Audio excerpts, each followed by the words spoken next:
চোটের জন্য Copa America ফাইনালে ৬৮ মিনিটে মাঠ ছাড়তে হয়েছিল মেসিকে। তারপর তাকে বেঞ্চে বসে কাঁদতে দেখা গিয়েছিল।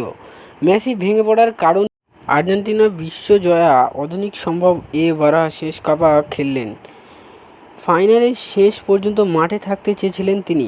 দলকে ট্রফি জিততে সাহায্য করতে চেয়েছিলেন, কিন্তু পারেননি। স্ক্যালোনি বলছে, সবার মতো মেসিও ট্রফি জিততে চেয়েছিল। ইতিহাসের সেরা ফুটবলার ও গোড়ালিতে চোট পাওয়ার পরেও ছাড়তে চায়নি নিজের স্বার্থের জন্য। ও চেয়েছিল সতীর্থদের লড়াইয়ের জন্য মানসিকভাবে চাঙ্গা রাখতে। মেসির মাঠে থাকার একটাই আলাদা অর্থ রয়েছে। মাঠে থাকার জন্য ওর জন্ম হয়েছে, তা করতে পারবে ভেঙে পড়েছে। মেসির আবেগ নিয়ে তার সতীর্থের রদ্রিগো দি পল বললেন, আমি জানি মেসি কীভাবে।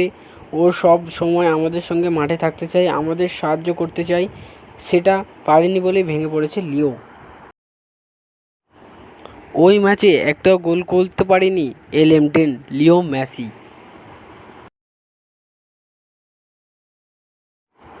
মেসি অ্যাঙ্কেলে চোট পেয়েছেন। পরীক্ষা নিরীক্ষা ফলে পেতে অপেক্ষা করতে হবে। তার চোটের অবস্থা বুঝতে বিভিন্ন পরীক্ষা করা হবে। আমাদের ফিজিও মেসির চোটের বিষয়টি দেখাশোনা করছে। পরীক্ষার ফল পাওয়ার আগে কোনো সিদ্ধান্ত আমরা ব্যাপারে তিনি খুবই সাবধানী।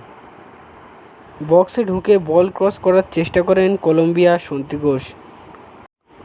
কলম্বিয়ার বিরুদ্ধে খেলার ৩৬ মিনিট মাথায় প্রথম চোট পান মেসি। এবং মেসি ইনস্টাগ্রামের একটি টুইট করে মেসেজ করে বলেন যে তিনি এই ফুটবল খেলায় অনেকই সমর্থকদের কাছ থেকে অনেক আজ্ঞা গ্রহণ করেছেন এবং তিনি বলেন যে তিনি তাড়াতাড়ি সুস্থ হয়ে উঠবেন।